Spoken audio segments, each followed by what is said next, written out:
Welcome to Music Corner, episode 29 of the Symphonizing project. I'm David Kolma. Today we're going to be looking at in hour one, Louis Spohr's Symphony No. 5, the opening somehow. And then in hour two, we're finally into the recapitulation of the first movement of Beethoven 1. So we get to start that today. So my setup looks like I am. So what we have today is a relatively unknown person for the first hour here today. So Louis Spohr, name is, I believe he was born Ludwig. Louis Spohr was a well-known German composer during his lifetime. He started out as a violin virtuoso, and I did give us some time information here. So he was born in 1784, so he's younger than Beethoven, but older than Schubert. He's in the generation in between them in terms of birth, from 1770 to about 1800. So he's in the generation in between them. They both died in the 1820s, late 1820s, but Spohr didn't die until 1859. And he died after not only Schubert and Beethoven by 30 years, but Mendelssohn and Schumann both died before he did. So he lived through this whole period of early German romantic music. And so by the time we get to his, he wrote symphonies basically throughout his whole adult life. He wrote 10 of them, only publishing the first 9. And so this one's right about in the middle. And his first symphony is from around the time of Beethoven's 6, 7, and the second one is after the 9th Symphony. Actually, it's between 8 and 9, so 1820. And then this one is all the way from 1837. So the Berlioz Symphonie Fantastique is from the 1830, but this symphony is basically before Schumann started writing any symphonies that he completed. And Mendelssohn wrote his first symphonies rather early in his life. But the order of him writing his symphonies is very confusing if you go read about Mendelssohn's life. But he wrote the Scottish Symphony relatively. It's the Italian Symphony. Between the Italian, I think it's the Italian and the Scottish Symphony. I get them confused in terms of their history. But basically, the only symphonies that he, one of those he actually premiered. It was one of the last ones that he premiered in 1842 between the Italian and the Scottish. The other one was written rather early, but he never published it, hoping to revise it. Never got around to it. But his the big Lobgesang Symphony, which has the big cantata at the end, both that and the one symphony I can't tell the difference between in terms of their history. Those both come after this symphony here in the 1840s. So basically, Spohr is there are a bunch of people working at this time in German-speaking lands writing symphonies. But he's basically the most famous between the life of Beethoven. Schubert wasn't known as a symphonist at all during his lifetime, and they weren't playing. This is before they even Schumann went and found Schubert's Great C Major Symphony in Schubert's brother's attic or something. Schubert's brother's house. So this is all music being written without the idea of Schubert symphonies existing. So as models for how Spohr might be writing is, Haydn, Mozart, other people that you don't know their name of either. I can list names if you like, but anyway, so I've always been interested in Louis Spohr, and I was doing some reading about the history of symphonies, and the person that was describing Spohr's music said the five's probably his best one. And I'm like, okay. So I went and I looked at five, and I've listened to it a bunch of times, and I typed out in reduction the first bunch of the introduction and basically the first theme and transition of the first movement. I think it's interesting. I like looking at it. So decided to spend some time on it in the next few days here. So we're going to start now. So we'll listen to the introduction in my crappy MIDI version, but there are some nice there's a nice recording available. There are 2 recordings available on Spotify. The better one is the one by the German orchestra. I can't remember the name off the top of my head. So let's listen to some Spohr from the 1830s.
There you go. So that's the beginning of the second theme of the first movement of Spohr's Fifth Symphony, and that's where we just got to. So, should note, there's a couple of things I should have noted here. So this symphony is in C minor.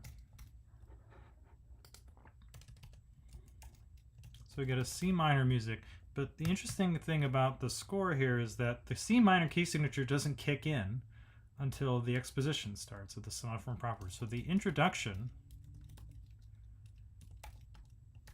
has a C major key signature. So we're used to symphony introductions, either the introduction of a sonata form being, it's like, say if we're going to have something in minor, we're used to going from minor to major.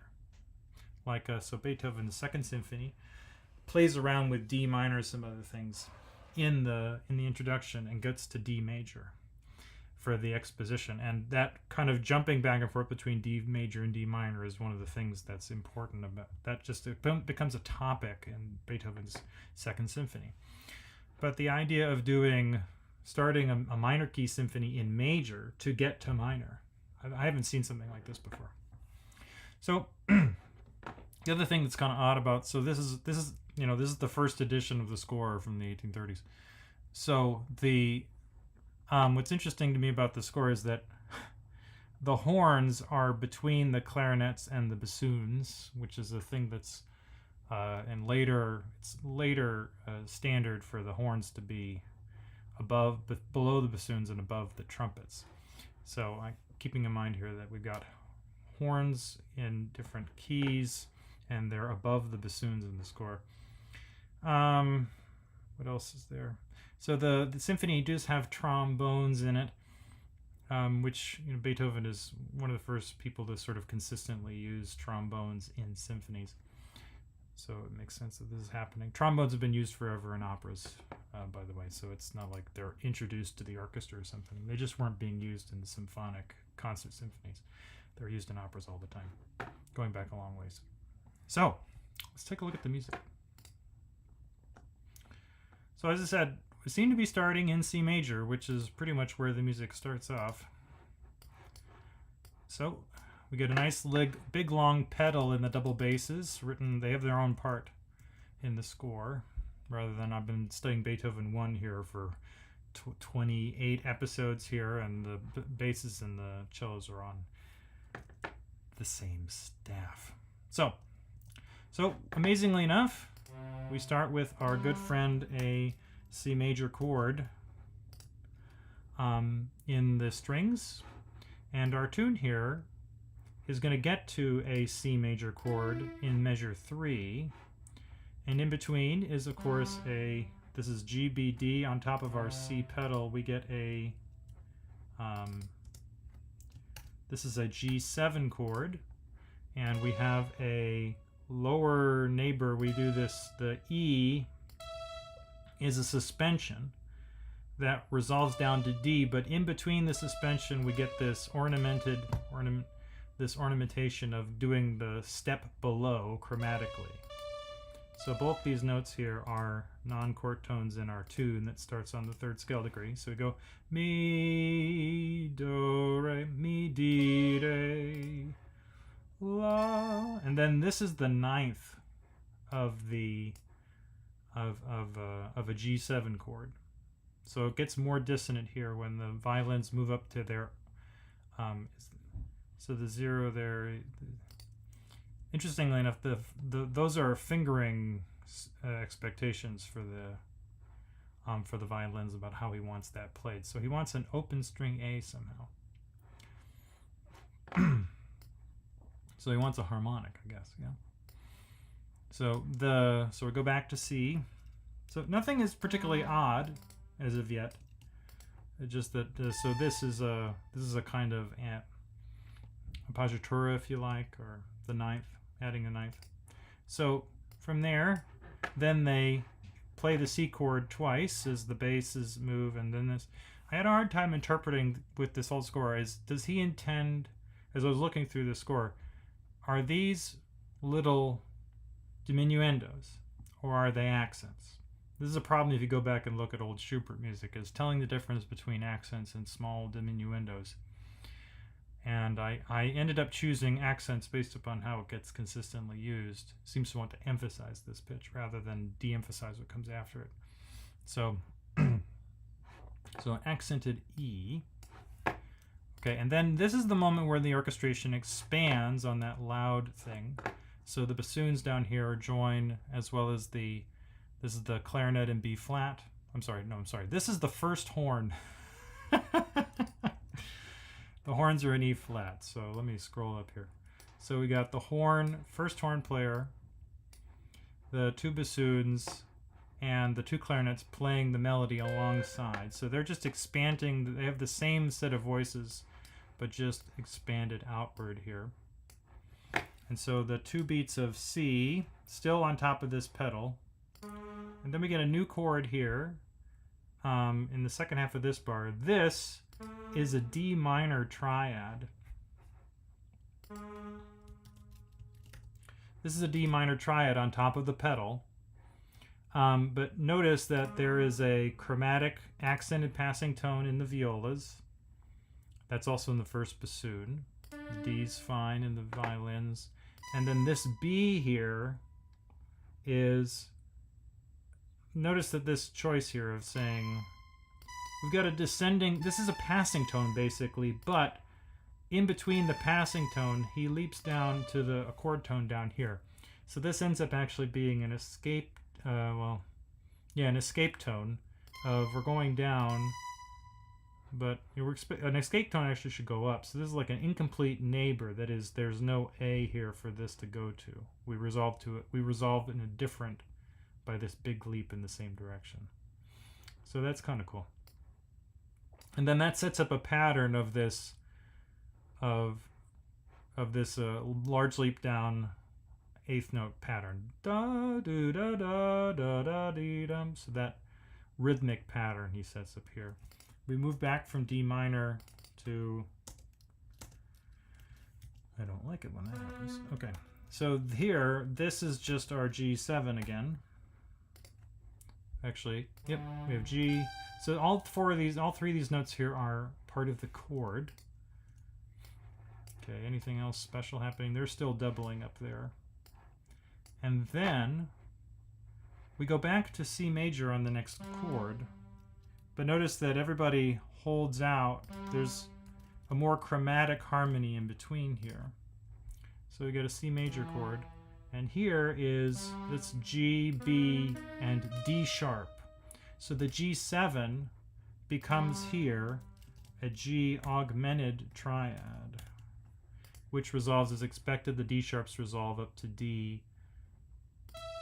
And so that's just a standard chromatic extrapolation from a G triad moving to C, G moving to C. It would also work if you started on F major moving to C major to F major. You just add a G sharp to that chord and get the same basic pattern.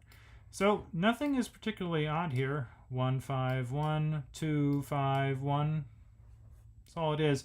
But there are some nice elaborations to the melodic line along the way. So take a listen to this part so far.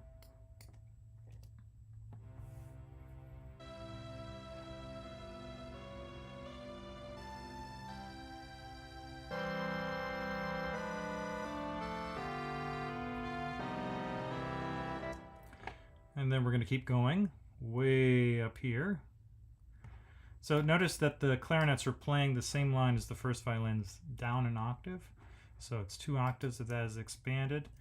And then when that happens, we start the tune over again now in the first oboe on this second beat.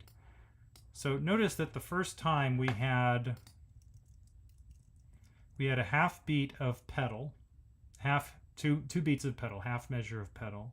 That is the tonic pedal starts, and then 2 beats in, the melody begins.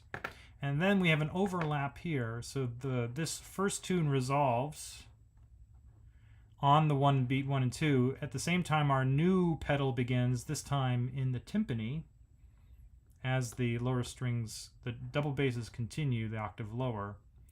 And then the tune re-begins here in the oboe on beat 2 of that same measure. So he's dovetailing the tune statement and the beginning of the 2 beats of pedal now in the timpani happens at the same time as the resolution of the first section of this melody. And now the same start will happen now in the oboe on the and beat 2, like the violins did. So we go up to the woodwinds here, and so it's a little bit more elaborated, but it's basically the same idea. Okay, they all drop out for a bar and a half. So this is the music. So we get the pedal is now in the horns. That is because those two, the third and fourth horns, are written in C. When they are in bass clef, there's no transposition, so they're actually playing those 2 Cs, the ones down here. So they play the pedal with the timpanist. And so now we get so here's our C major chord.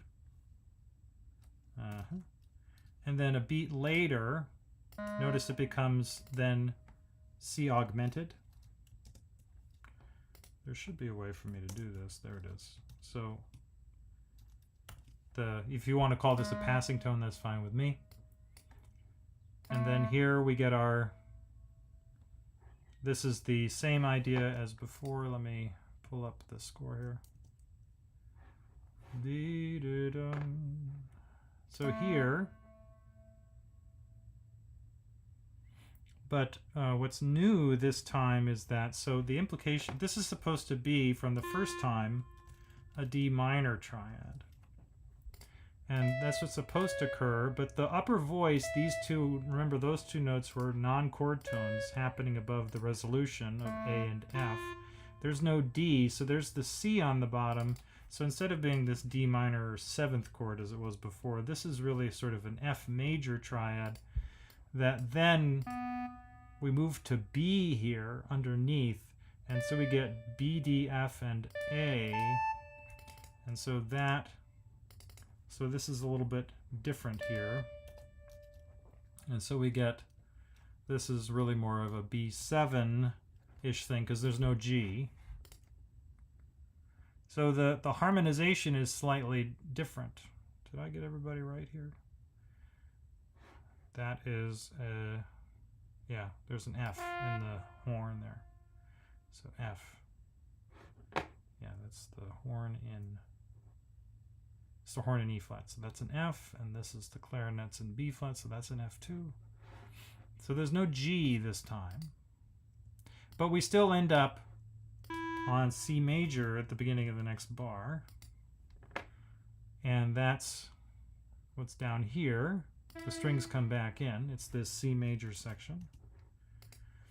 And then with the G, on this 16th note here, we get to a, this is a G over, so the pedal has left us finally. So this ends up being G over B. So this is a 5/6 chord. But here we're going to go somewhere different. So listen to how this music works out about where it's going to go from where the, this is from the last two notes of the first part of the tune.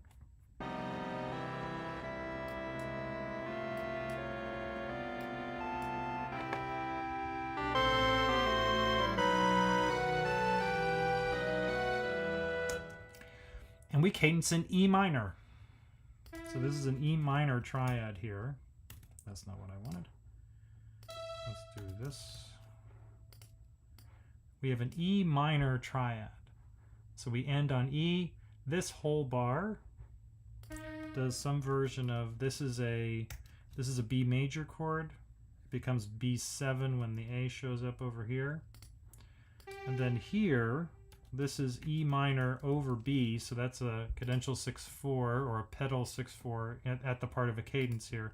And we go back to B7, there's the A here in between. So this is all just, this is very clearly 5, 1, 6, 4, 5, 1. It's very straightforward. It's a perfect authentic cadence in E minor. But so how does he get from C major to E minor? It's in this little passage right here. So G over B is a 3 chord in the new key. But here, after this moment, when he arrives halfway in the bar, remember the first time in this little area, this where we got to, we did these two beats and then B, ba da da da. So this is all new music. This is where it would be in relation to the first tune. So we go, instead of sticking around on C to play this little message, this little half phrase over and over again, we move to an A minor chord halfway through this bar here. And then there are passing tones, and then an F sharp appears here, which is the note we need to be an E minor. So that makes the A minor chord into an F sharp diminished, F sharp, A, C. Are there any E's? That's really a passing note thing. So we'll just call it 7 diminished. It's F sharp diminished over A. And then the G and the E and the B with the, we could think of that as a C major chord over A. So that's back to A minor if you like. Let's see what that's like. So that's A, it's A minor 7. That would be what that is. So anyway, so we're moving through these A minor harmonies. And so A minor in the new key, it's 6 in the old key, but in the new key, A minor is a minor 5 chord. I'm sorry, minor 4 chord. So this is our pivot basically during this half bar. So we go 4, 5, 1. So take a listen to him getting from C major to E minor.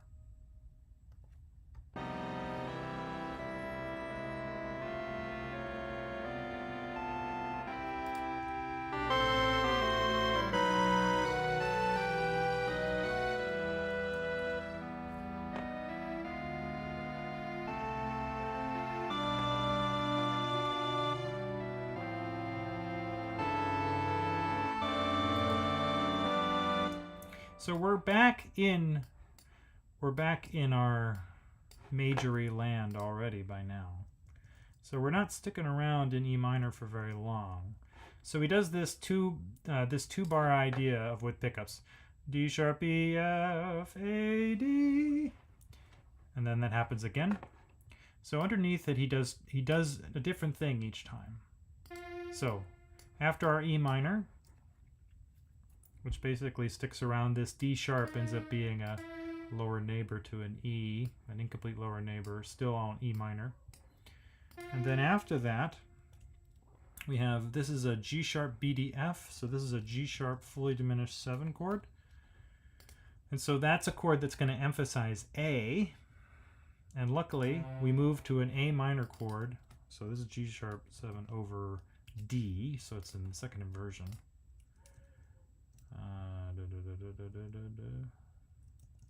Whatever.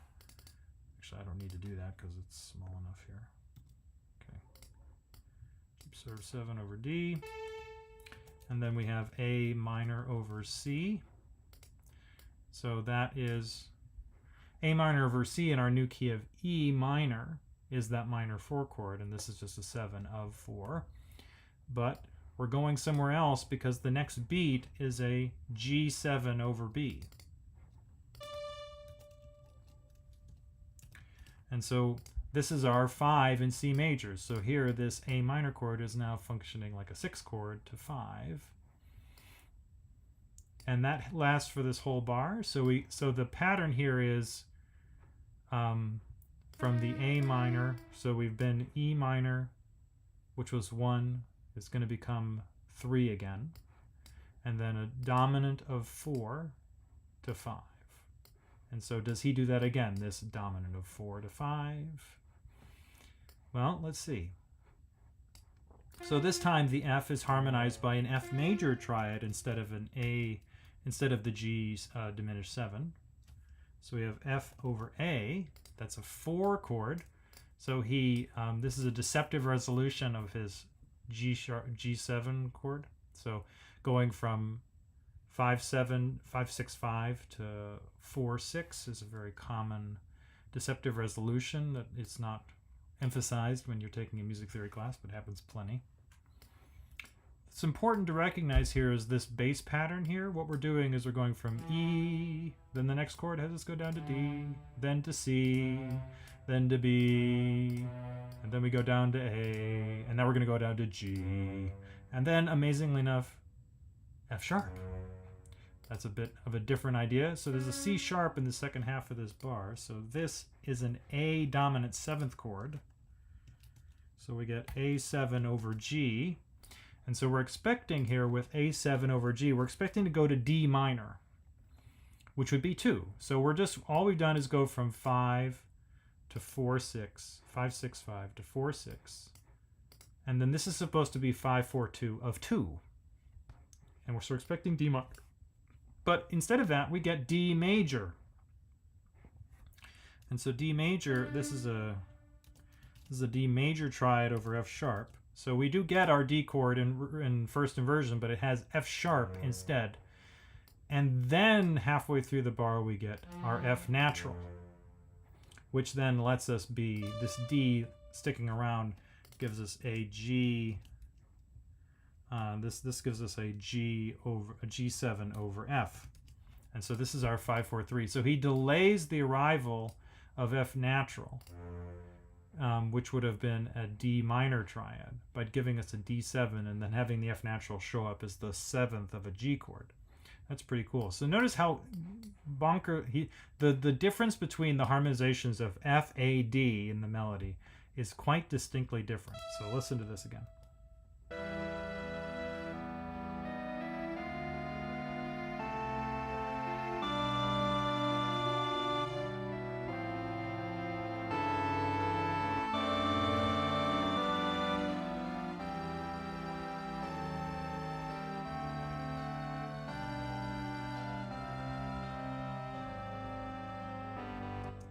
Okay, and so where we've just gotten to, this is a G major triad.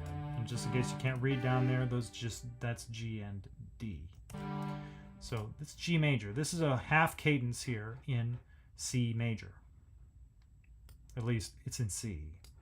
So how does he get to that half cadence? So notice the descent continues. We did G to F sharp to F natural to E. And so this is our good friend. That's not what I wanted. I wanted this back here. Okay. Okay. Okay.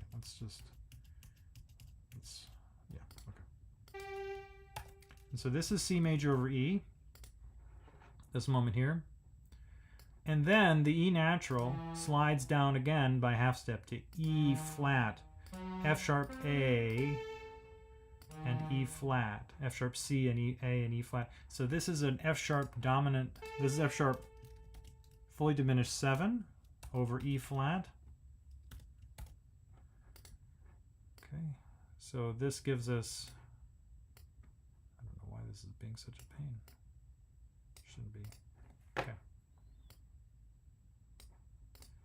So this is a 7 of 5, so it should go to a G major chord. But actually, he holds on to the F sharp.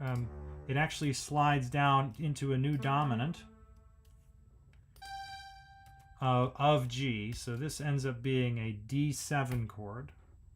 So he's the lay that makes an F sharp fully diminished 7, sliding down a half step to D, leave all the other notes the same. Gives us 2 dominant function chords in a row to G that go to G. And then halfway through the bar here, we get to, this is a G7 again. So that's 5. That's the 5 we've been aiming for 2 chords. And I don't know why it's doing that. So looking at the tune again, just to confirm. So this E's were passing tones up here. And then here, G's a chord tone. The A in the tune this is part of the chord. The G, we can have there's a resolution here. So there can be there's sort of another chord here on the last beat here, which is an E flat major triad. That's so he's being kind of mean. But the reason is because he's setting up this G as a passing tone, as a suspension over this D7 chord. So is there a B flat? Those are all G's. There's a C being held. That's kind of fun. Yeah, that's not really a chord. So it's an anticipation of a suspension. That's fun. So those are both in the chord of the G7. And then we get, this is another suspension, and this is a C7 this is just C minor. So instead of going to C major with the E flat here, we slide into C minor. That's the key we're aiming for the beginning of the exposition. So this is the first inkling we get of an E flat that would signal C minor. So comes back over here during C chord, and then this with the A flat on the bottom. So we leapt down to B, we went up to C, then we leap down a third again to A flat and go down to G. So that's our goal there, G. And so this is our good friend. This is an augmented 6th chord. Starts out as French with the D, So an augmented sixth chord is something that looks like a D, F sharp, A, C chord here, but it's got A flat in it. So if we think of it this way as A flat, C, D, and F sharp, gives us augmented six. So this is, I'm going to write it this way up here. No, I'm just going to write it this way. So it starts out as a French sixth chord. And at the very last moment, it reverts to being Italian when the D leaves. And so that allows you, if you're not careful with some of these chords, you might end up writing some bad parallels. So that allows, yeah, we're fine with that. It's parallel thirds. So that wouldn't be an issue with the French sixth chord. But that's how we get to C minor from C major. So listen to the arrival back in let's go back to the E minor and listen for how it gets to C minor, the dominant of C minor. So we get to a dominant pedal.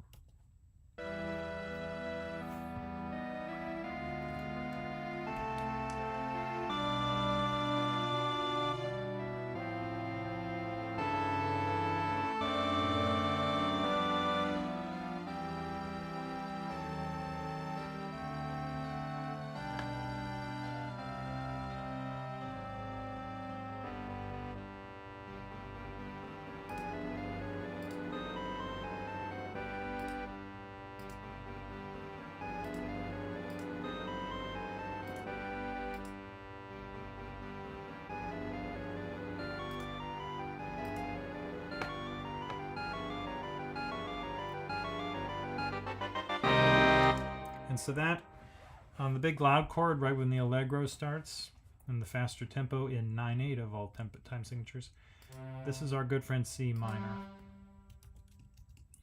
So we've gotten to 1 at the beginning of the sonata form, the fast section. So from here, where I stopped before, everything from here is on top of a dominant pedal. Every half note in length, there's a quarter note low G in the double basses.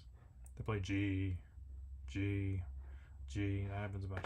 But we start introducing triplets right on the downbeat of this arrival. So there's even a kind of a textural elision here. That is, the new texture begins immediately on the resolution of the half cadence. So the third and fourth horns playing G's, they happen to be these two right here. And then we get the strings slowly build up a texture that is quasi, it's not fully chromatic scale, but each beat always has G, A, C sharp, G, A sharp in one of the voices. So we get G, A sharp, and G, A sharp, and then G, A sharp. And notice that's the cellos start it, then the second violins come in, and then the violas come in. So the way he's written this, by harmonizing each of that three thing with first, by continuing up chromatically, and everything from there is all chromatic. So that enables him to write a set of three voices doing this. So we get B and G together, we get C and A, and C sharp and A sharp. And then that means that we get triads now of D, B, and D, G, and B. So we get a G major chord. Then we get an A diminished. G major chord. Then we get A diminished, and then we get A sharp diminished, and then we get F, B, and D with the G on the bottom gives us G7.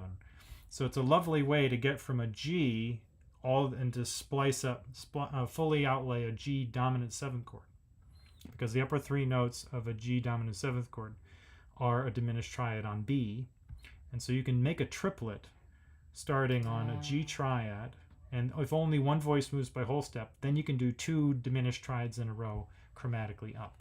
So it's nice writing. So, and that happens every couple of bars here for a while. And so this is all basically a G, this is just part of the G chord.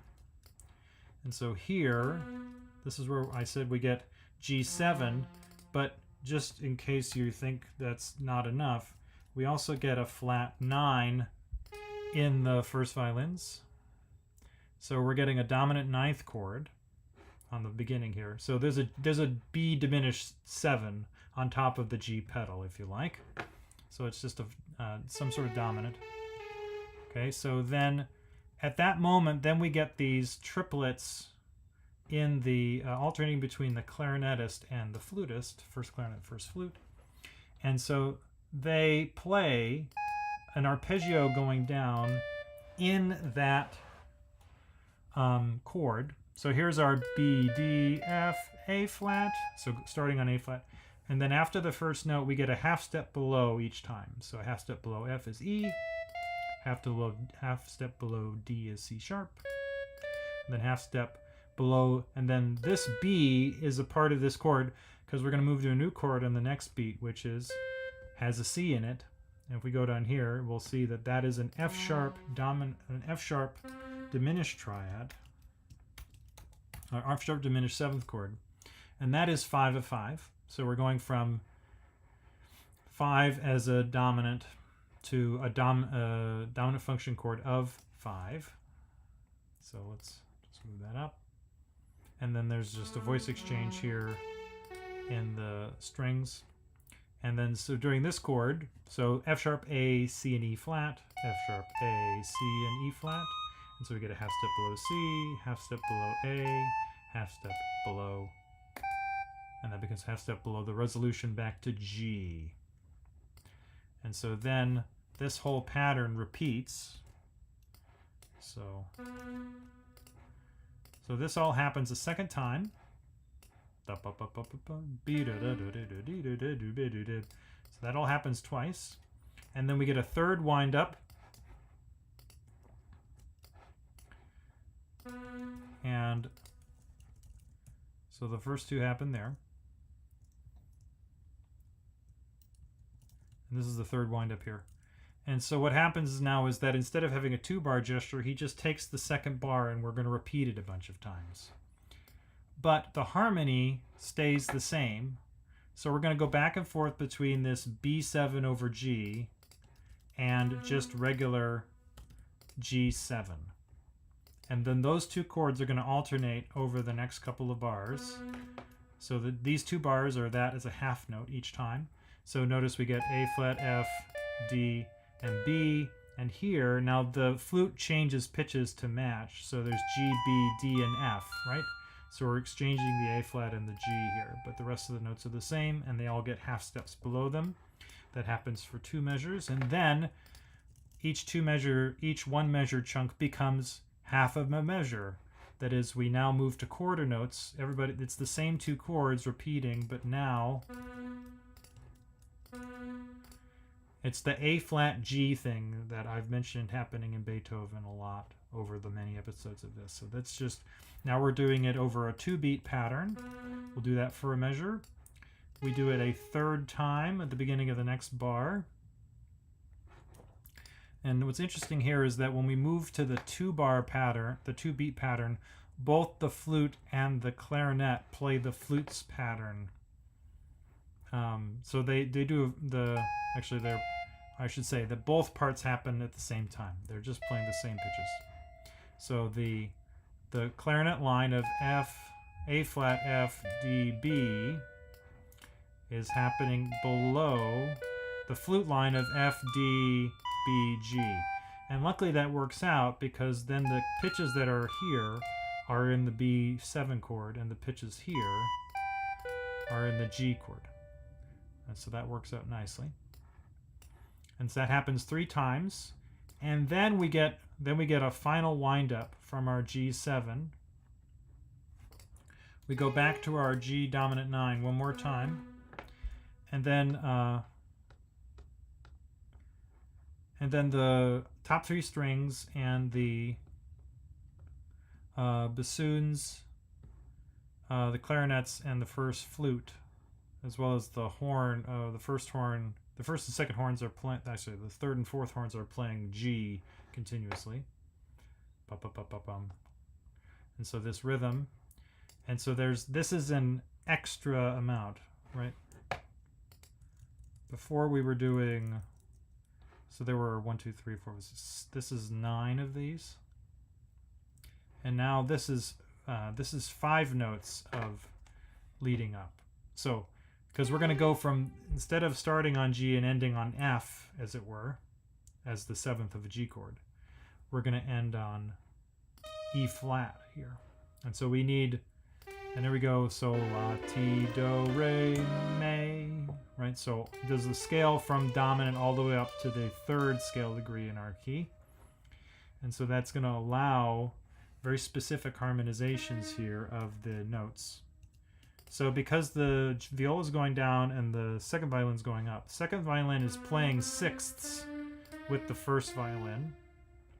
So that's root and 3rd of a G chord, then A and C, and then D and B, that's the 3rd and 7th of a G chord, and then E flat and C, that's C minor. And then there's D, and then the F and D here, which could be the 5th and the 3rd of a G chord. So it's just basically that there's G here. This is kind of an extension of G because there's a G being pedaled in the horns. So it's just G7. So in the descending viola line does this same basic, is a pattern that fits with this. So they go down from G, so G, and then there's this, gets to F in the 3rd pitch to make G7.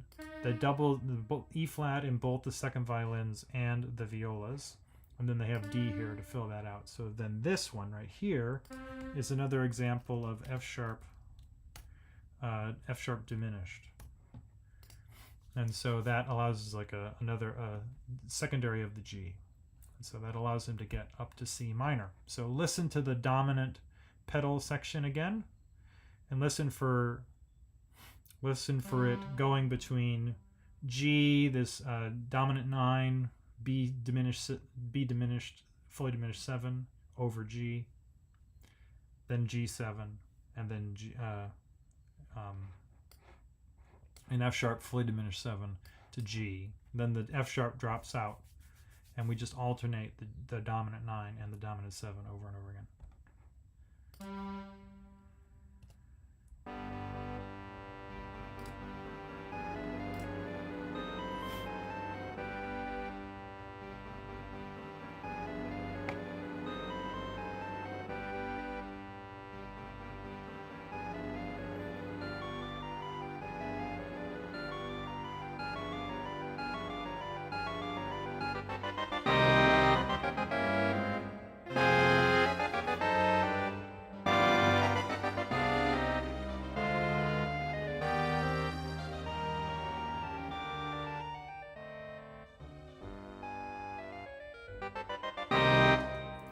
Tune begins.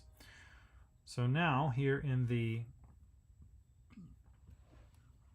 exposition, actually, where am I? I've got about, let's see, so I basically have analyzed the harmony here.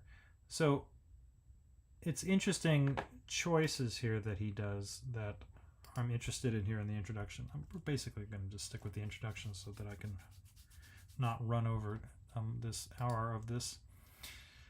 So in the next few minutes, so we start with C major, and it modulates, and so there's a phrase in C major. We'll call that phrase A. That ends with a, there's sort of an IAC kind of thing, above a IAC being imperfect authentic cadence, above a C pedal. And then we get a repeat of A. So A, well, this is in the strings. Winds join later. I'll just do that. And then the A prime version of the tune, which is elided with the first one. This one does a PAC in modulates to a PAC in E minor in the winds with strings joined later. So there's kind of the implication there is of a kind of an open-ended period. So a period would be, you do a phrase, you cadence inconclusively somehow, and then the second half of that period would be a more conclusive cadence in the main key, but we've cadenced in a different key, so this is a larger form than a period. And so then that means that we get this B section that repeats an opening phraselet idea of dee da da da da, and that stays in G. And so that's two little B phrases. The second one, which is also just 2 bars long really, that one is more chromatic. Well, it pushes farther afield, but that is those are the opening parts of a sentence. And so section C, we're already back in, so this whole section modulates back to C major. And the C section, let's put the C down here. And then the C section here does this, moves to C minor and does a half cadence to a dominant pedal in C minor. And this, then we get a long dominant pedal, emphasizing triplets to set up the stringendo that will allow the speed up to the new section. And so, and this is structured in 2-bar chunks. There's a, it's really it's alides because it resolves in the next downbeat.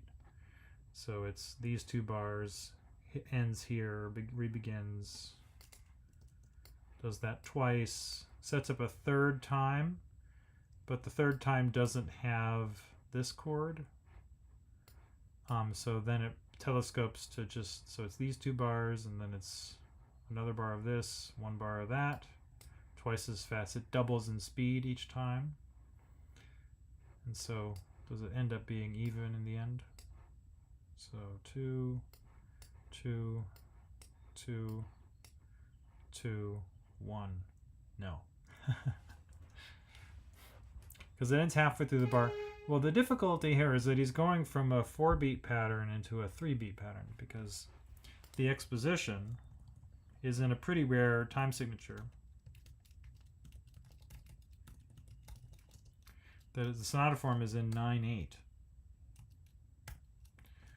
which I don't see very often in looking at all these old scores that I do here on this channel. The only 9/8 that I can think of off the top of my head is Wagner's Ride of the Valkyries from Die Walküre, the second opera in the Ring cycle. So, kind of an interesting choice. So, anyway, I'm going to talk more about this music tomorrow. There's a really nice section that I like that's later. So the second theme, let's scroll down here. He does something that's you see happen in Beethoven symphonies sometimes. It's pretty rare. It happens in the 3rd symphony. Is that leading as a part of the wind up here to the big cadence, which happens right there. It's this across this page. There's a change from the 9/8 to 3/4, keeping the beat the same. So instead of being right,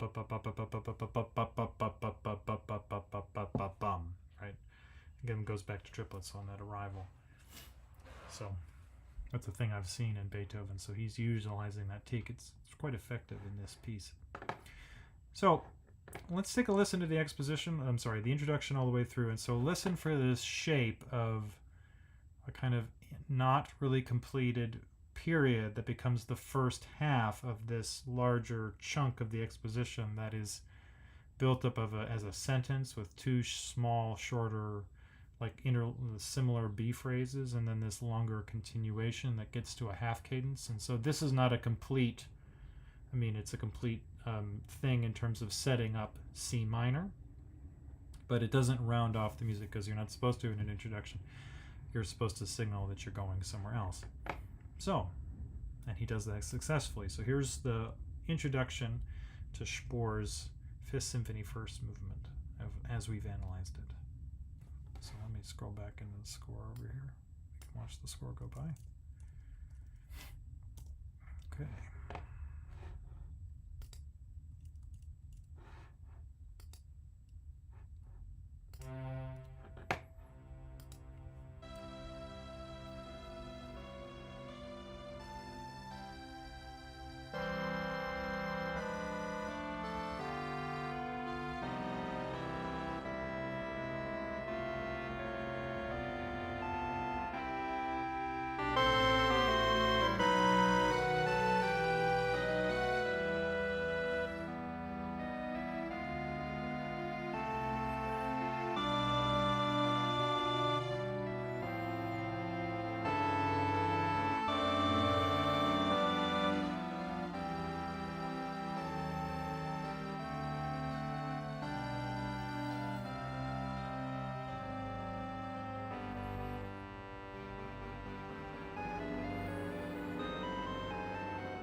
And there we go.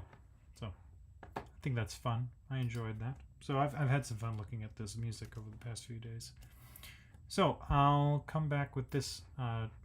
We'll do some more on this Spohr music tomorrow in episode 30. So I'm going to take a couple of minutes break, and then we're going to do hour 2, which is now on the exposition, the recapitulation of Beethoven 1 first movement. Finally there, 29 episodes in. I'll be back in a couple of minutes.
And here we are again.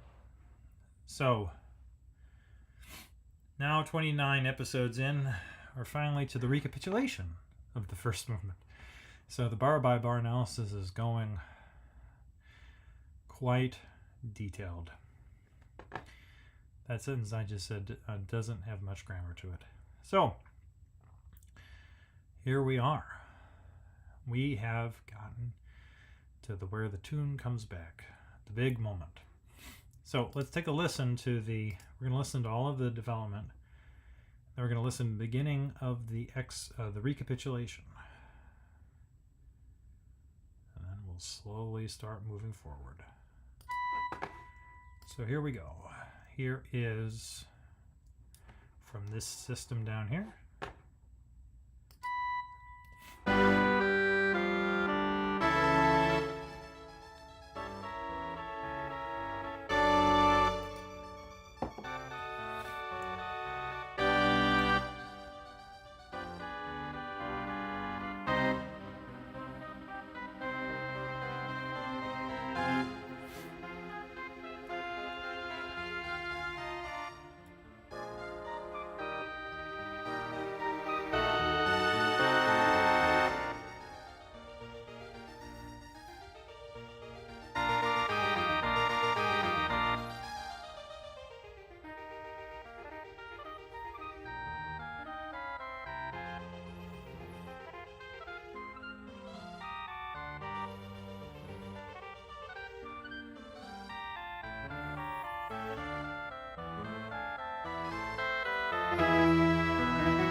As far as we're going to go today. All right. So, basic idea here returning to our concept of sonata form here. If I could type. There we go.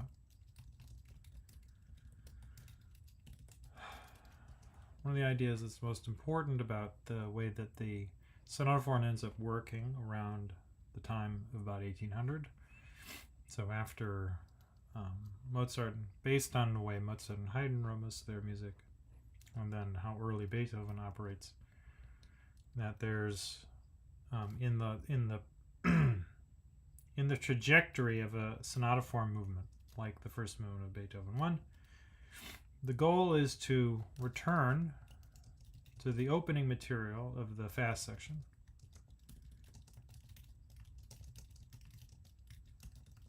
in the tonic key during the second part. And this double return here, meaning the two parts are part one is the return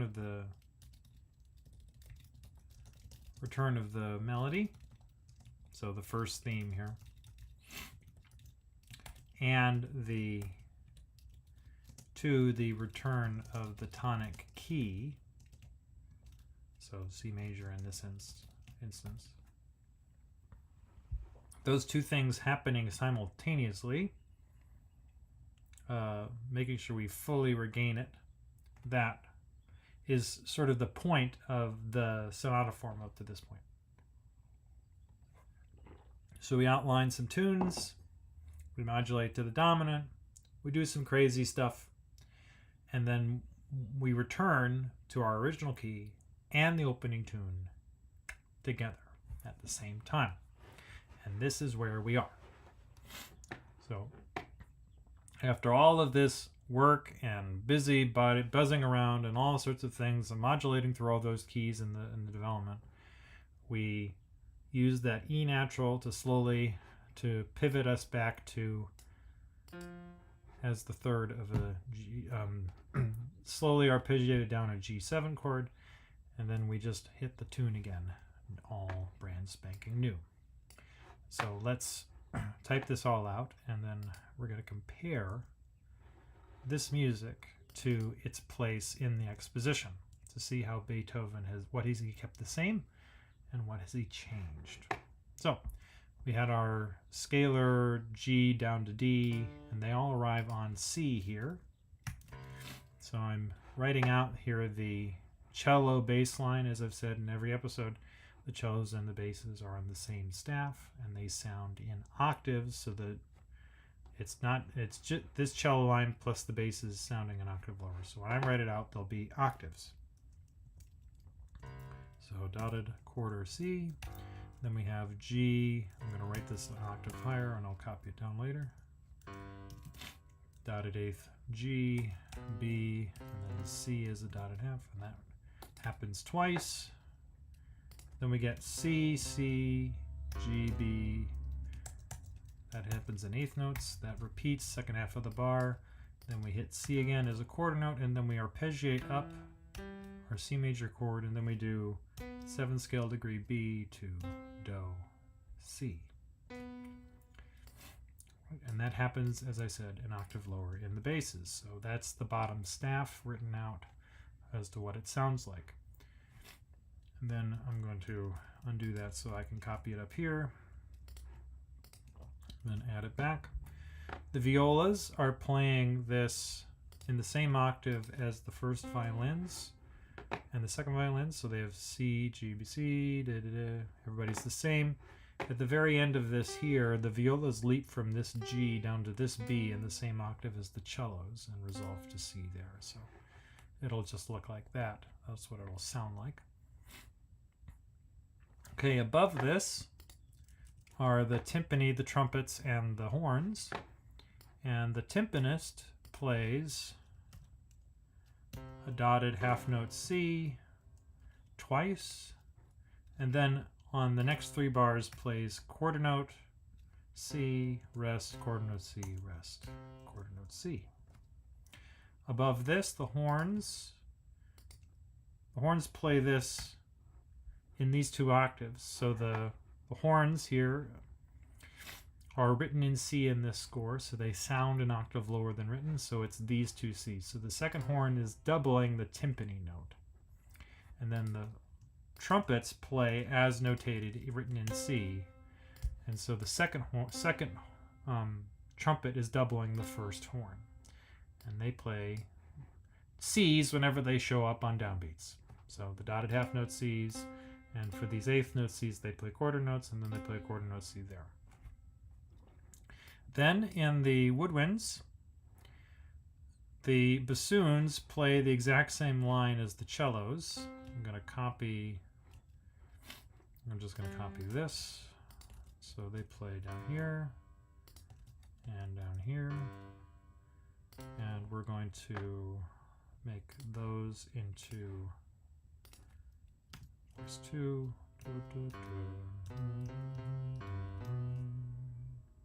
Okay, we'll keep that like that, and then E, G, B. And then they get whole notes, which I'll get to in a moment. So nobody's playing this gesture in the first violin octave above this, because the clarinets, which are also written in C in this score, so they sound as written, are playing an octave higher than the first violins, second violins, and the violas. And the oboes are in the same octave, and the flutes are an octave higher than that. So that's 1, 2, 3, 4, 5. 5 octaves of this melody. So that means the flutes are up here, and they're up here for this measure. This measure happens twice. Okay, and then I'm just going to copy this up.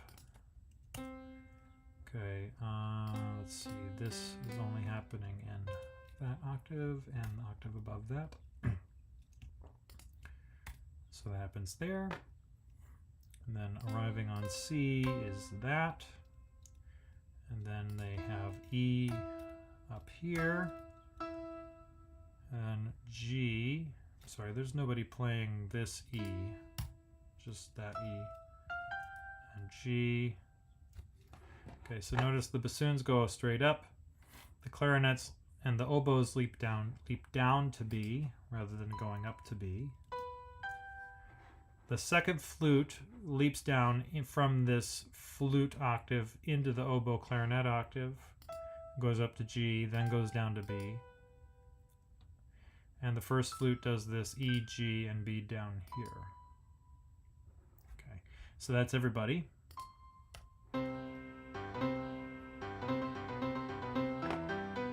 So it's just a big outlining of C, and this is literally the tune from the very first measures of the fast section. Exactly like this, except the orchestration is completely different. All right, so then from there, the woodwinds continue for 2 bars. We get a C and an E in the bassoons. The E holds over in the first bassoon as a tie. Then the second bassoon plays an A below this. In the clarinets, they arrive on a C there, which I'll put in the second voice. Then they enter on the E that's in the first bassoon, is in the second clarinet, and the G above that. In the first bar of these whole notes, there's a C whole note in the first oboe, and an E, in the second oboe, and an E in the first oboe. The C there becomes C sharp in the second oboe, and the first oboe leaps up to that G, and then this first flute is doubling the second oboe up an octave, and the second flute drops out like the clarinets do. Right. So, and what happens here is that this is a C major chord, and this is an A7. A7. Those are familiar from the first time that this happened. Okay.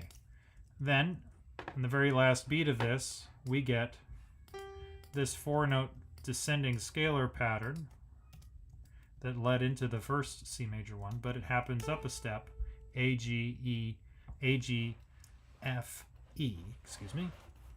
So happens in that octave in the first violins, second violins, then down an octave in the violas and the cellos, and then an octave lower than that in the double basses. And then this whole blasted thing happens again, but in D minor.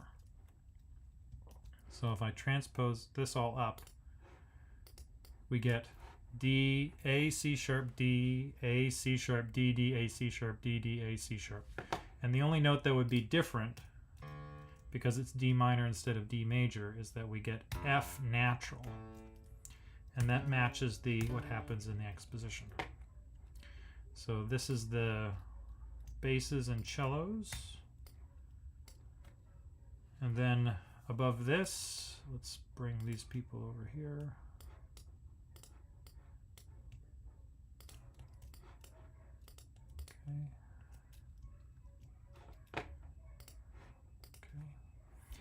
Now notice that that's the cellos and the basses. The violas played here, and then they play an octave up this D here, which is this one up here. And then they join, the violas join, like they did the first time, the upper strings instead of the lower strings. So this all happens in the same octave in the violas, the seconds, and the first violins. Okay, so that all matches. And then we get, in those 3 voices, D, F, A, and then C sharp and D. Notice again that the viola leaps from this A to this C sharp to match the pattern that they did the first time in the C major chunk. Now, if we go up from there, see there's our written out D. The timpani doesn't play because the timpanist only has C and G available, so they can't play. then the D, and they can't play D in octaves. As I've said in multiple other times in this video, in these videos, there is these are the notes that are available for the horns and the trumpets as notated. So it's this down an octave. The trumpets really couldn't play a couple of these pitches, but this is the notated pitches that they can really play. And notice the only note in a D minor chord that's available to them is the D that's in this octave here. And so that's why the second horn and the second trumpet don't play D up a step, they play D up a ninth. And so that's the reason that we get only Ds in that particular octave in the horns and the trumpets. So they play this D and this D, and then they play quarter note Ds 3 times. So those two are going to end up in voice 2. Right, so then the bassoons play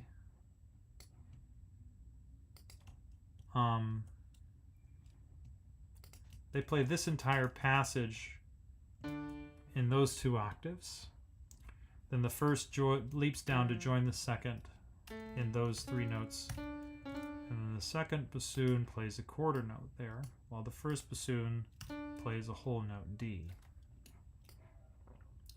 When we move up to the, so these are the trumpet notes here, and then this is the horns down an octave. Okay, then we have the clarinets. Notice that to resolve the E and G, we need an F, so we get a D minor chord. And that happens also in the first oboe and the second oboe there.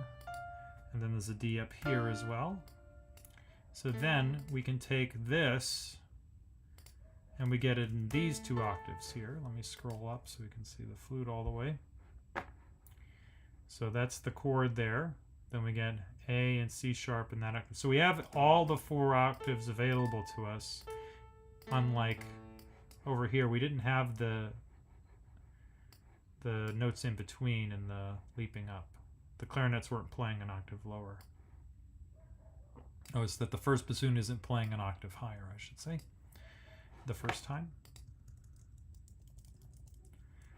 Right, then, okay, let's go back to this.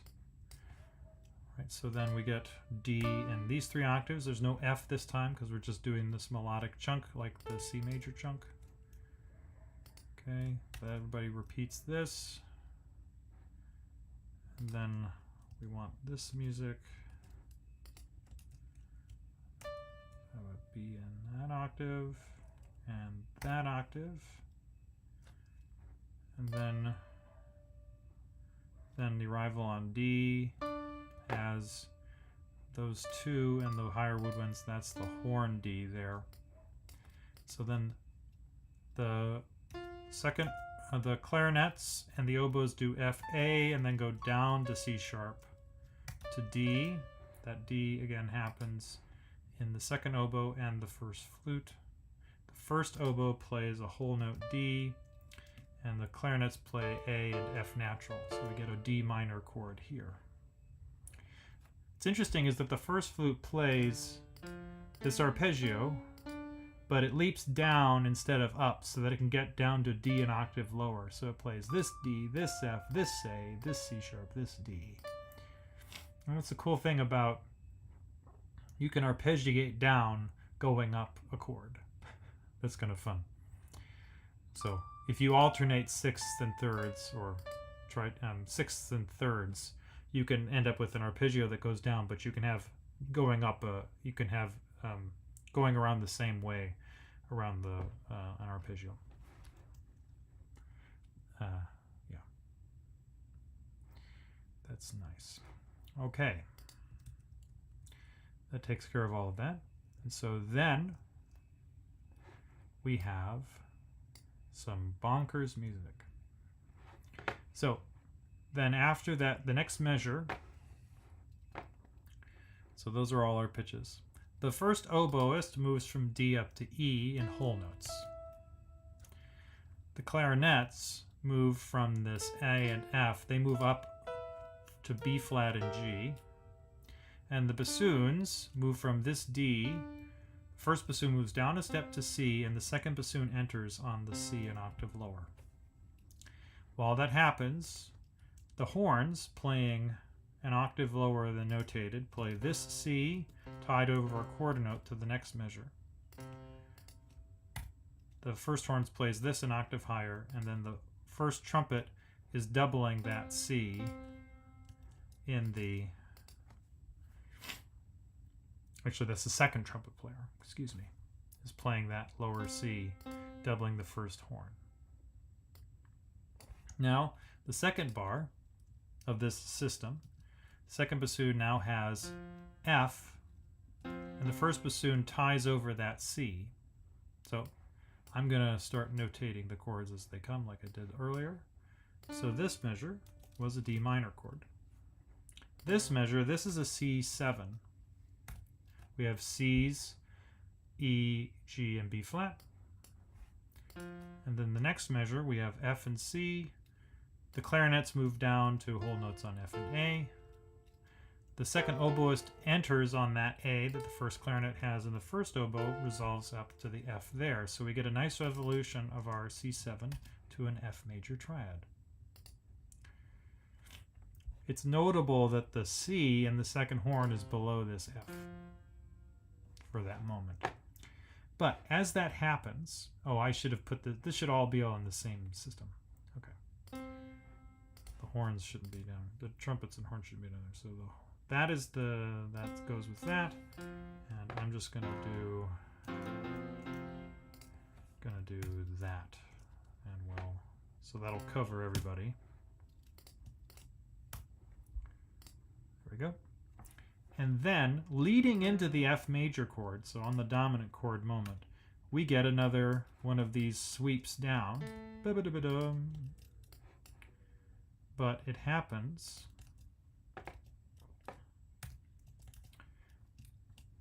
we need to happen a third higher than this. Ugh, let's not do it that way. We'll do it this way. But notice that it's in an F major context, so there's B flats. And so we get the 5, 4, 3, 2, 1 in F major. So that's two chords in F major. So we did our opening in C major. We did C major to A7 to D minor. We did a bunch of D minor. And what's supposed to happen is D minor to D minor becomes a D half diminished 7 with C on the bottom and goes to G7. That's what happened the first time.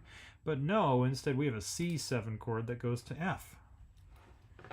That's kind of bonkers. All right. From there, I need to add some new measures. All right.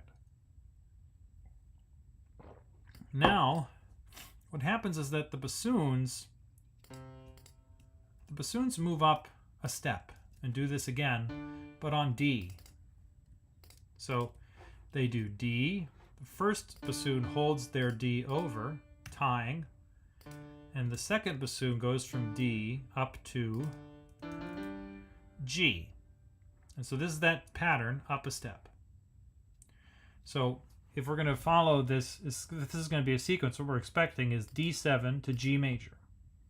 Let's see if that's what happens. So if we look in the upper woodwinds, F sharp and A in the clarinets, F sharp and C, excuse me. The second oboe also moves to C, and the first oboe moves up a step to F sharp. Guess what? That is in fact D7. There's no fifth of the chord. We just have D, F sharp, and C. I'm sorry, there's A. Oh no, yeah, right. The A was in the previous. There isn't an A anymore. Okay. Don't want to leave out the horns here. The horns are playing the first bassoon's notes. So all D. And again, because they only have D available in that octave. All right, so then they resolve first half of that bar.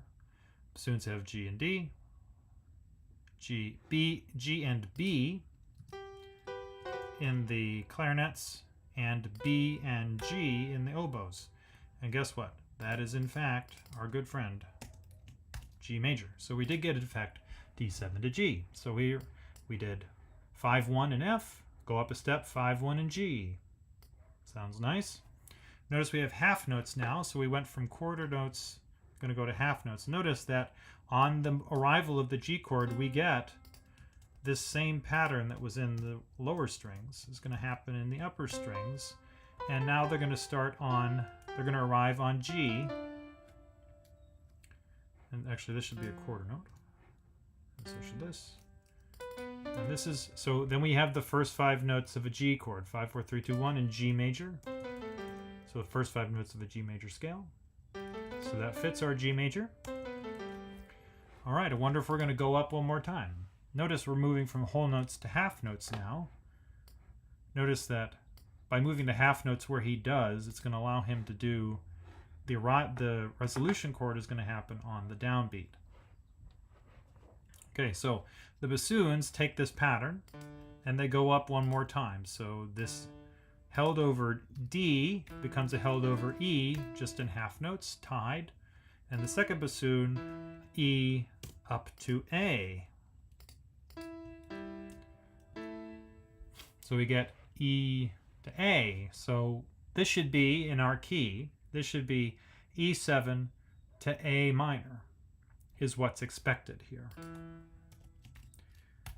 So let's see if that's what happens. All right. So the horns return to 2 octaves of E. So this tied E happens down here as well. And the reason that it does 2 E's and 2 octaves here is because this E is available for the second horn to play. So the second horn gets to do this great melodic leap of, and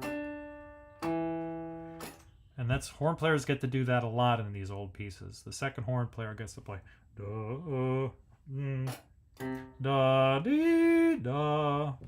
Yeah, sounds like fun.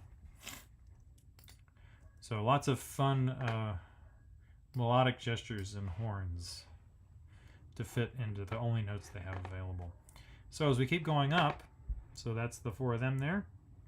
The clarinets have, amazingly enough, G sharp and D resolving to A and C. The oboes have the B and the G sharp, and then they have that C and the A there. And guess what? That is a complete E7 chord going to A minor. Now with the E is on the bottom here.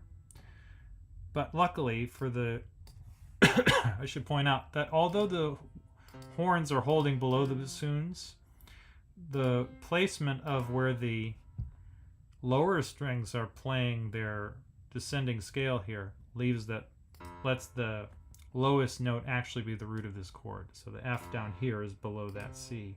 And the same is true 2 bars later with the low E here. So it means that this music, let's copy over this music.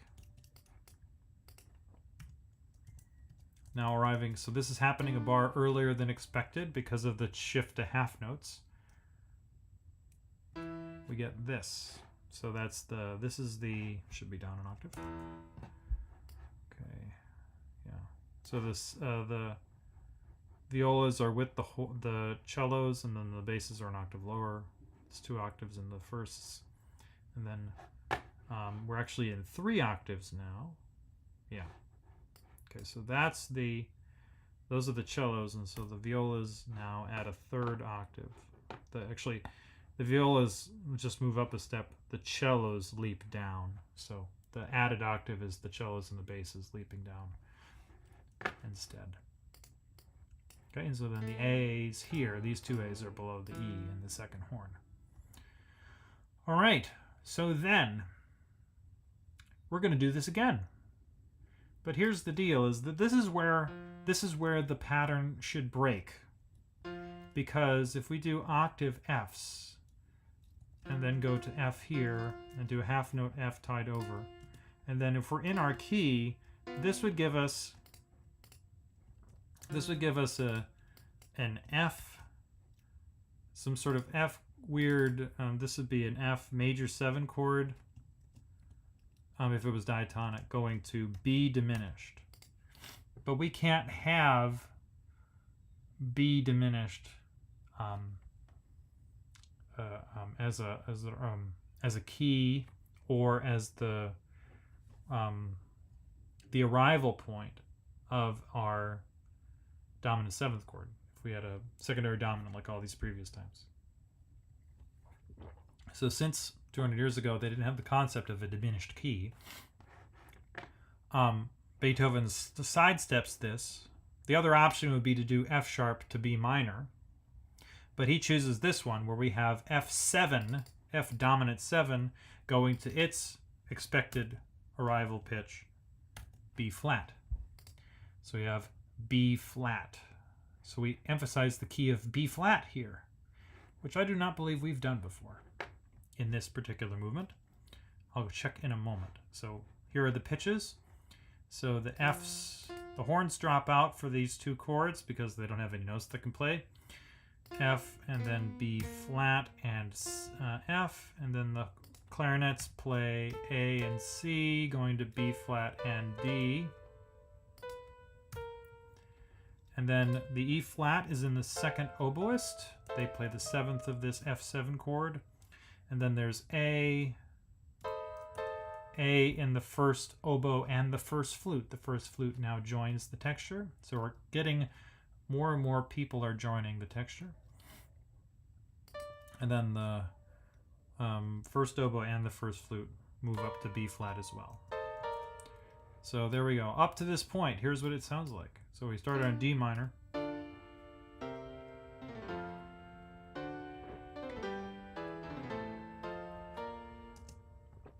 So we're just going up the scale here.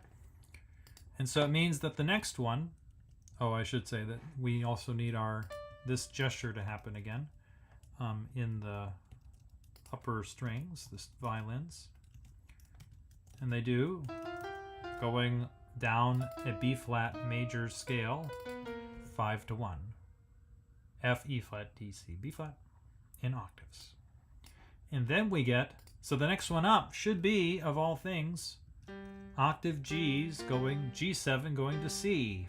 And we do in fact get, this is the diatonic two chords here, G7 to C.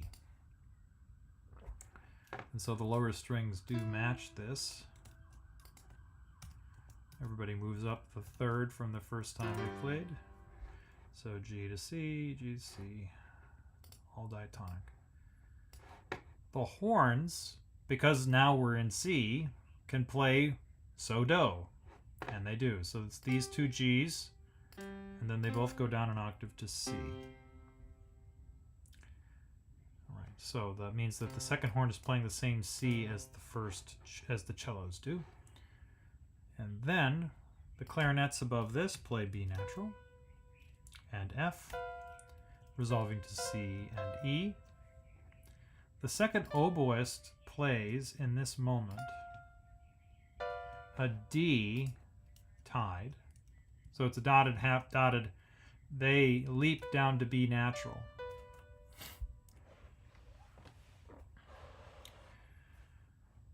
I'm not sure why he does that, but there's something like that that happens earlier when this some similar passage where the oboist moves.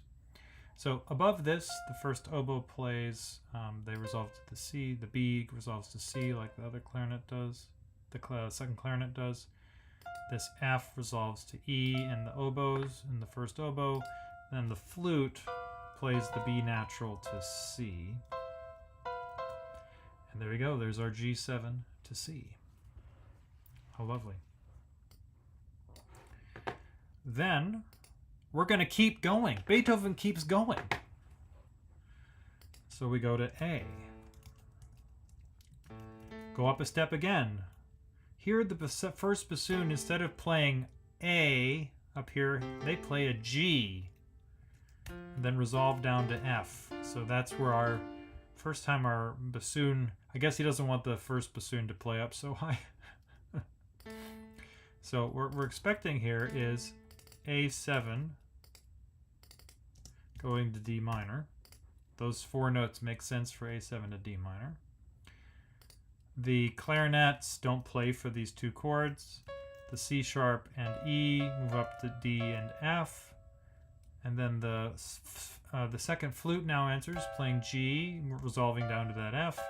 And the first flute is like the second oboist, playing C sharp up to D. So there you go. So there's our A7 up to D minor. And we get our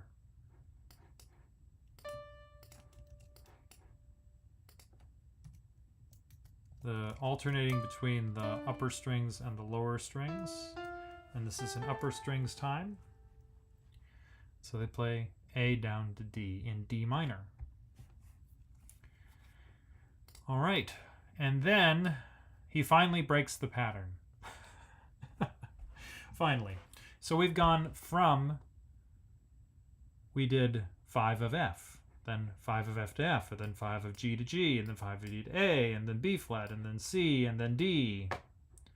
How many steps is that? That's 1, 2, 3, 4, 5, 6.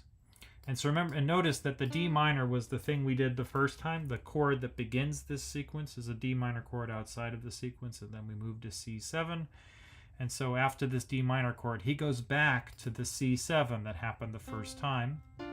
And so we get the C and the G here in the bassoons.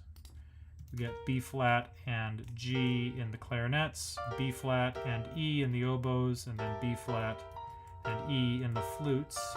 And there's our C7. So that's a chord progression we heard at the very beginning of this. And it does in fact go to F. So we get octave Fs in the bassoons. Then we get F and A and F, A and F. And so there's our F major chord, and we get a return of this gesture, F down to C, C down to F scale in the lower strings. And everybody's, and it's an octave, 3 octaves now higher up. So lots of, that's just this up here. So I could put it up there, but I'm not gonna. So actually, I'll be kind.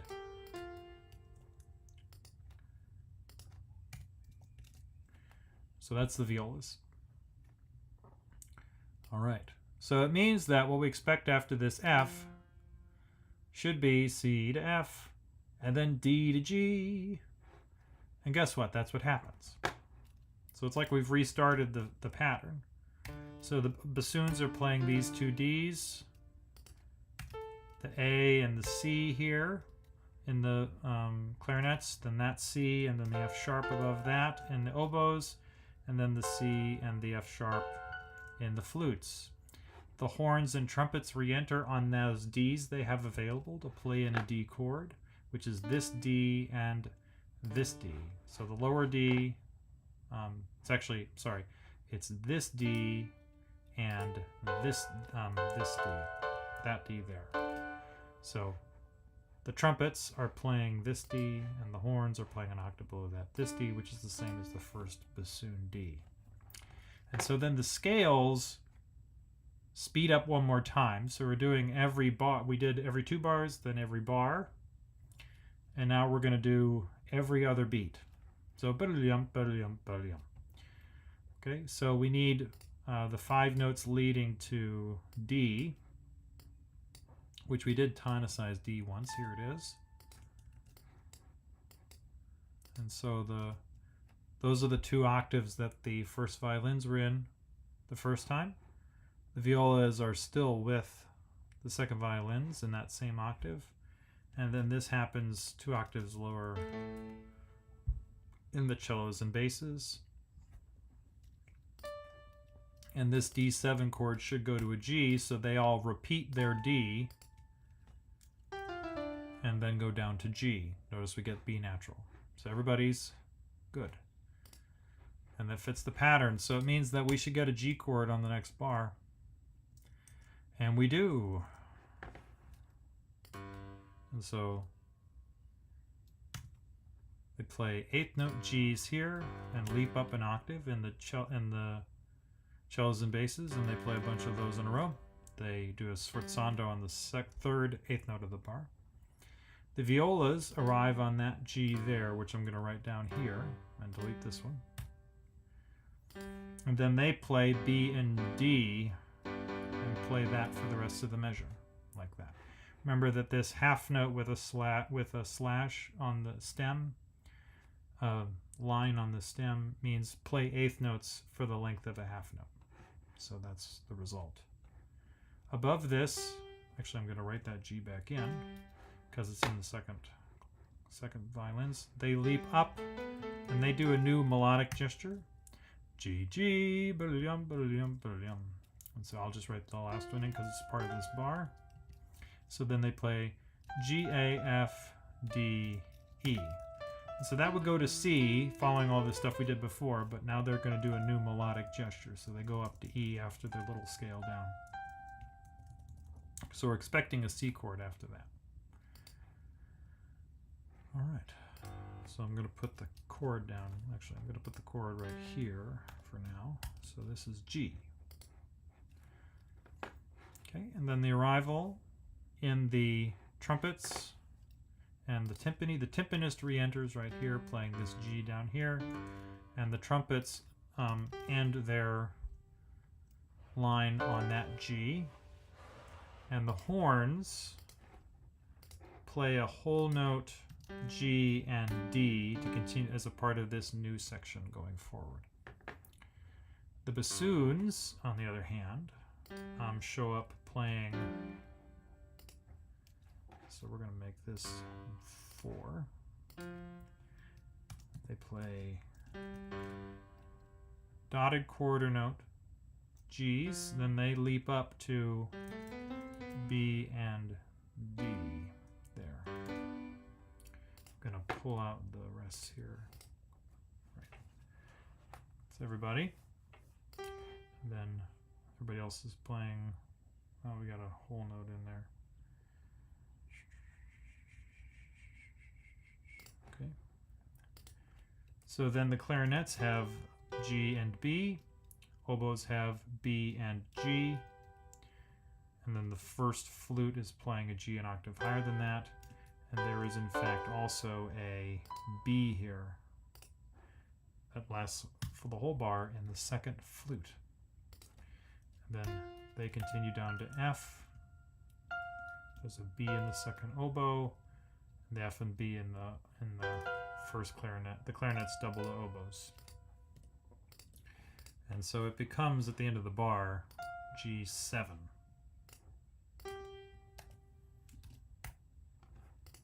Okay. So listen to this all the way through from the arrival in D minor. Well, we'll do the 2 chords prior to the D minor.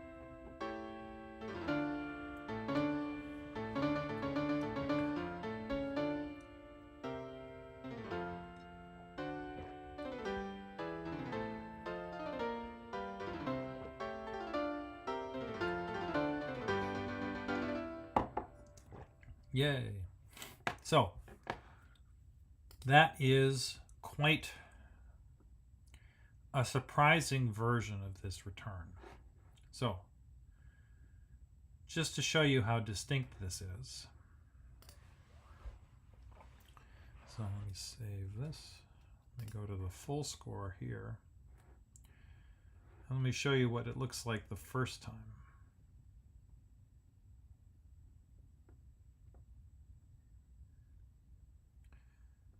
So the original time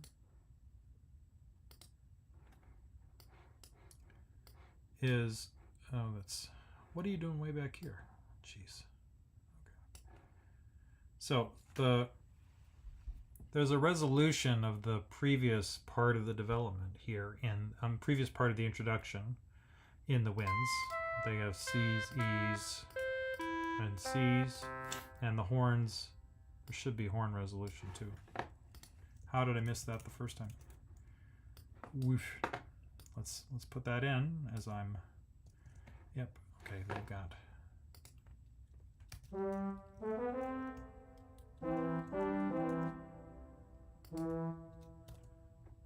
there we go. So that's the winds, but the strings are the people who carry this opening. So there's, scroll back to the place in the score where we were. Okay, so here's the recapitulation, and here's the exposition. The exposition. So this is the first theme both times. So the first time we had the tune only in the first violins.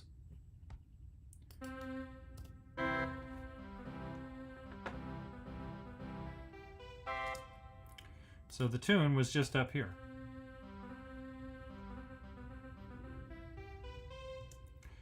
Now, and there was an accompaniment that was just every playing on, arriving on every C, new C on a big beat gets a chord.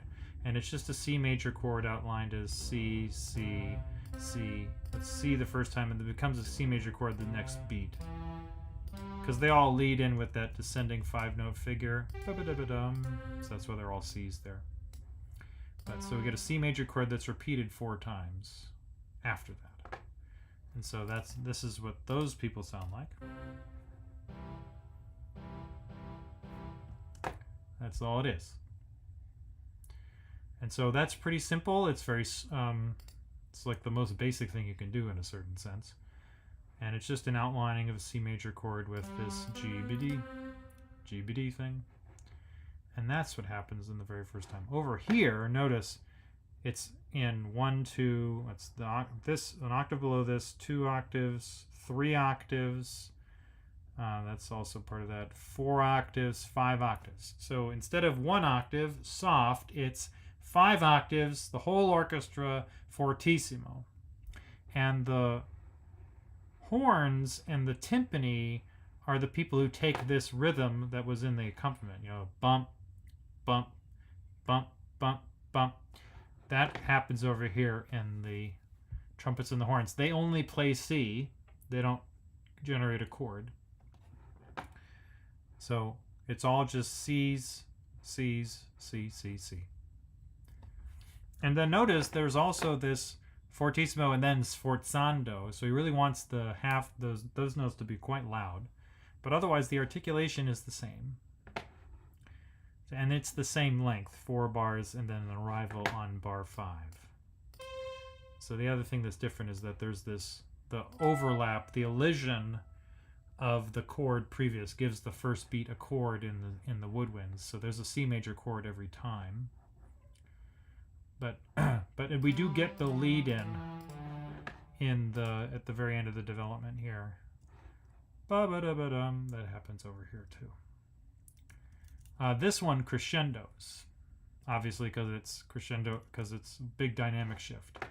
But here this is all piano. It doesn't do anything. There was a diminuendo in the winds before this.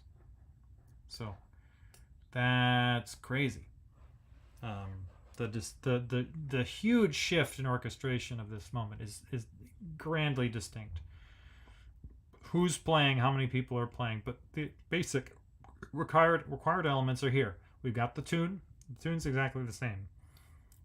And we have the rhythm of the chord that was played, the C major chord that was played underneath it. So the 2 elements in the texture are there, but exploded into grand proportions.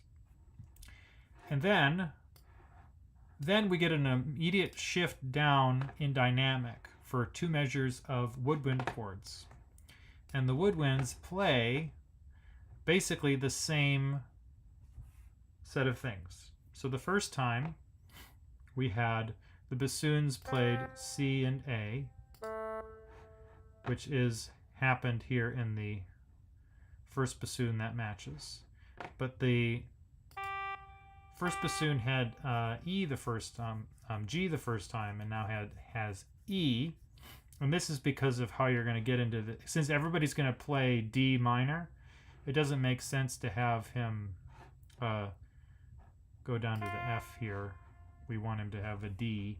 He's the only woodwind player playing the D in that octave. So it's easier to do that. So there's nobody playing the G that happened the first time with this. Everybody's playing C and E over here. because you're getting out of this. So it's an interesting choice. So the clarinets do leave, but we have a second flute the first time that doesn't happen. But that E takes place in the first oboe. The second oboe wasn't playing the first time, so that's new. Oh, this is the thing I was thinking of with the dotted quarter note with the limbic down that happened the first time. This doesn't happen this time. So the first flute still has C to C sharp. The first oboe still does E to G. Instead of this E to A thing, we get C sharp matching the flute up there. And the clarinets, instead of coming in on C sharp and E, they come down on E and G, an octave lower. Because we need this G that was in the bassoon that's missing over here. So he's changed the orchestration slightly to match his new environment. And the strings do in fact play this A down to D in exactly the same octaves they played it the first time. So the orchestration is the same in this moment right here in the strings. And then what happened this time in the D minor passage was we got the same rhythm, and they all play D and then they play a chord. And because they had a chord up here, the resolution chord up there, and then the melody did exactly the same thing but in D. So here's what this part sounded like from the chord up here, the two chords up here.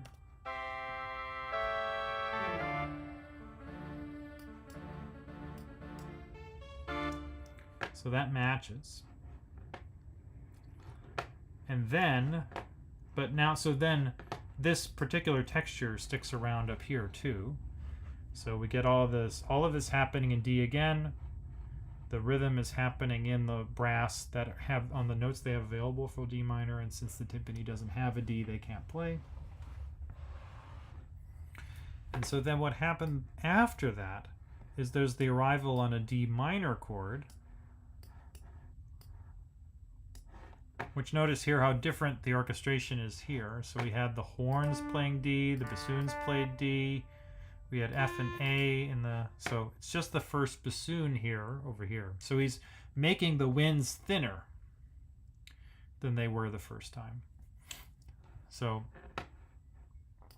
because we have D's, the F and A, the clarinets are the same. The oboes don't play F and A up an octave. They take the D in the first flute down an octave, and we take out the oboes and the flutes. And so we get rid of this F and A here, and we take a D that's an octave lower in the oboe. And so it's now in basically the four notes. It's this layout, all close together. And then what happened here was that here's the strings re-enter, actually on the D, I should say, that the D had strings playing Ds, which that doesn't happen at all here. They play their arrival pitch and stop playing.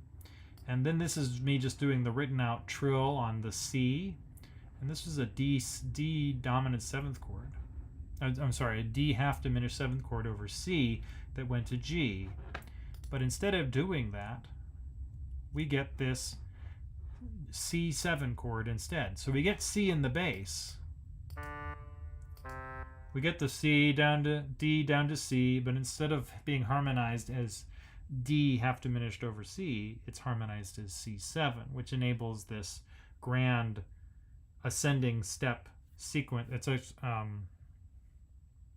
an ascending circle of it's just a circle of fifth sequence, because we go C to F. I'm sorry, that's not true.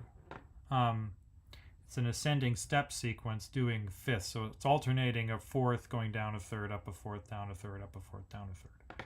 So it's an ascending seconds sequence is what it is. So, because if it was going to go around circle of fifths, it would be C to F to B to E. That's what that would be doing. So this ascending step sequence over two chords. So, and then everything breaks from there. So, all right. So I've run out of time for today, but the So the next thing to do is to compare more closely the shape of this, because this is basically taking the role of the transition that Beethoven the very first time did he cadenced, and the transition started here. So, and that's there's a new section. But instead of having that take place, he's telescoping this down into, we get the first two statements, and then this, instead of getting the end of that sentence, we had this big sentence that's the frame of the opening part of the primary theme. He dissolves that by having this long sequence that leads to the dominant pedal, because we're going to stay in C major this time. So we'll go over more of that the next time I do this, which is tomorrow at the same time as yesterday. So I'll be here tomorrow at 3 p.m. Eastern Daylight Time for episode 30. So we'll do some more comparing of the development to the exposition, and I'll write some music like this thing, the sequence. I don't think I need to write something like this passage. It's not that distinct from the original. But this ascending subsequence, that thing's cool. So we should write some music that sounds like that. So we'll continue with the with the recapitulation tomorrow. So I'll be looking at the Spohr Symphony Number 5, more at the beginning during the first hour tomorrow, and then we'll go back to Beethoven 1 after that. So join me if you like. For those of you who sit back and watch this later, thank you for doing so. Let me know if you have any questions. So happy to answer anything. So so I'm done for today. So thanks for watching Music Corner Symphonizing Project episode 29. I'm David Colma. Have a great day.